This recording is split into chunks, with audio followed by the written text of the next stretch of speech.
कल आप लोगों ने 5 प्रश्न सुने थे जो सूत जी महाराज से 88,000 ऋषियों ने कहे थे। पहला प्रश्न था जीवों का कल्याण कैसे होगा। अब तो ये आपके ऊपर डिपेंड है, आप कैसे समझते हो। वैसे मेरे अनुसार तो जीवों का कल्याण भगवान की भगवत भक्ति और भगवान की कथा सुनने से ही होगा। हाँ, भगवान की कथा सुनने से। मैं अपने आने वाले प्रत्येक यजमान को यही बात समझाता हूं। कई यजमान मेरे दुखी हो जाते, गुरुजी भीड़ नहीं आ रही। देखो ये अमृत बह रहा है,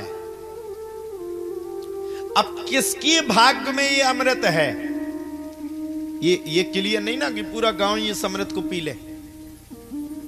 जिसके भाग्य में अमृत होगा वो बैठ करके पी लेगा, और जिसके भाग्य में अमृत नहीं होगा वो नहीं पिएगा। और जिसको अमृत मिल गया, मैं तो यहां तक भी कह रहा हूं भक्त भगवान की कथा सुने, ये भी ठीक नहीं।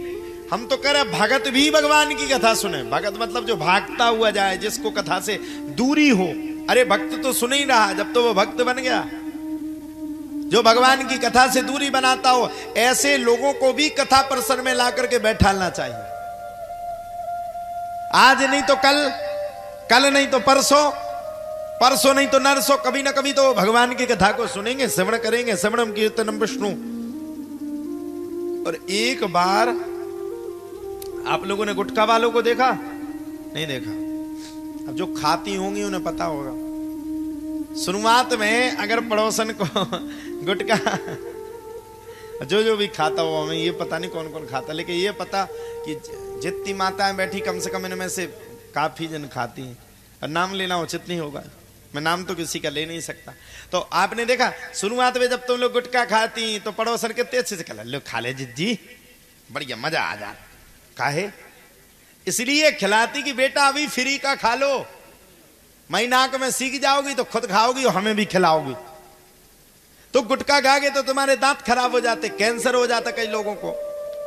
ऐसे ही गुटखा से उदाहरण नहीं दे रहे, ये गुटखा तो गलत बात है, कभी किसी को खाने नहीं चाहिए। भगवान की कथा भी अमृत है।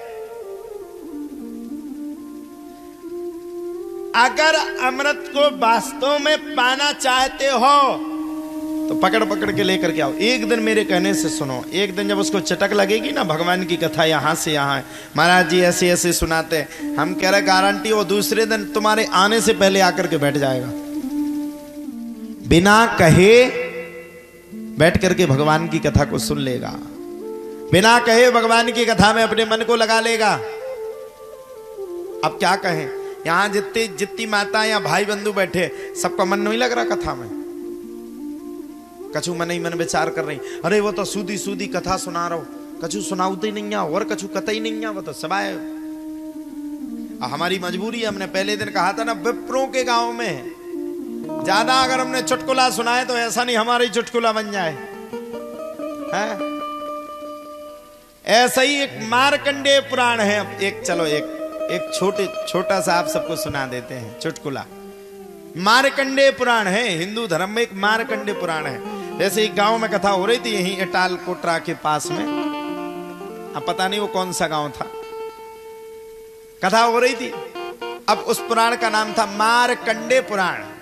तो पंडित जी बैठ गए, बड़ी अभ्यास गद्दी लगी। पहले के जमाने में ज्यादा कुछ ताम नाम नहीं होता था, ना साउंड होते थे, ना टेंट होता था, ना लाइटिंग होती, कुछ नहीं। पंडित जी आए, एक ठगुआ उन्हें तखत बिछा दो और 4 ठगुआ तखत के ऊपर भी लगा दो बांस, और बांस के ऊपर कीड़ा के पत्ता लगा दो, बस पंडित जी को बैठा दो, कथा सुनो। पंडित जी रोज चिल्लाए मार्कंडेय पुराण, मार्कंडेय पुराण, मार्कंडेय पुराण। एक अम्मा सुन रही थी, जैसी जी अम्मा बैठी, वे सुनी। उनने गांव वालों से चर्चा करी, देखो तो कितना बड़ा गांव है। पंडित जी कह रहे मारकंडे मारकंडे मारकंडे। अरे अपन्ना बेटा में इतने कंडा धरे महाराज का, एक आधे ही 2 कंडा मार दो तो उनको जू तो नोने हो जाए। हाँ।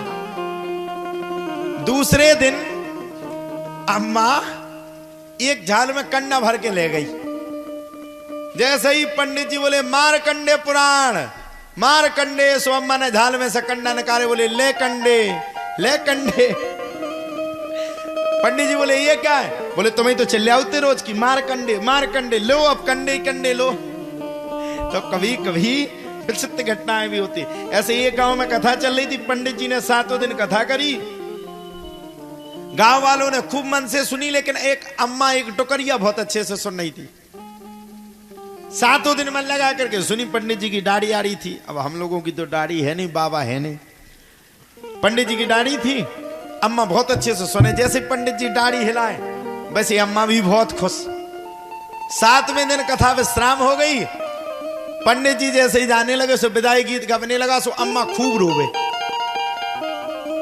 पंडित जी की जान देखो तो कितना मानती है मुझे, मेरे पीछे बेचारी रो रही है। मत रो अम्मा मत रो, क्यों रो रही? अरे बोले महाराज आज आप चलो जाओगे, अब मैं किसके सहारे जीऊंगी? अच्छा अम्मा इतना मानती हो मुझे? हाँ महाराज, तुम्हारी दाढ़ी मेरे बिल्कुल बकरे की तरह है। पंडित जी ने पूछा बकरे? हाँ। बोले 2 महीना पहले हमारी बकरिया और बकरा 2 ही मर गए थे, उनकी खूब याद आती, तुम्हारी दाढ़ी उन बकरा खाई आती। अब तुम चले जाओ, हम अपने बकरा की याद कैसे करें? तो कभी कभी कथाओं में भी विचित्र अविचित्र घटनाओं को स्वरूप आता है। इसलिए जितनी भी भगवान की कथा सुनो, मन लगा करके सुनो। अब जब इतनी सब कथा हो गई, भगवान की कथा पूर्ण हुई, तब तो आया जीवों का कल्याण कैसे होगा? बोले जीवों का कल्याण हरि नाम यानी कि भगवान की कथा सुनने से होगा। भगवान ने इस धराधाम पर कितने अवतार लिए? बोले भगवान ने इस धराधाम पर 23 अवतार लिए। सनक सनंदन सनातन सनत कुमार 12 अवतार, दत्तात्रेय अवतार, नरनारायण अवतार, पृथु अवतार, कपिल अवतार, दत्तात्रेय अवतार, राम बलराम कृष्ण है ग्रीव इत्यादि इत्यादि भगवान ने अवतार लिए। इस प्रकार से भगवान के 23 अवतार पूर्ण हुए। कलयुग के अंत में भगवान किसके रूप में अवतार लेंगे? बोले कल्कि के रूप में भगवान अवतार लेंगे। बोलो सच्चिदानंद भगवान की।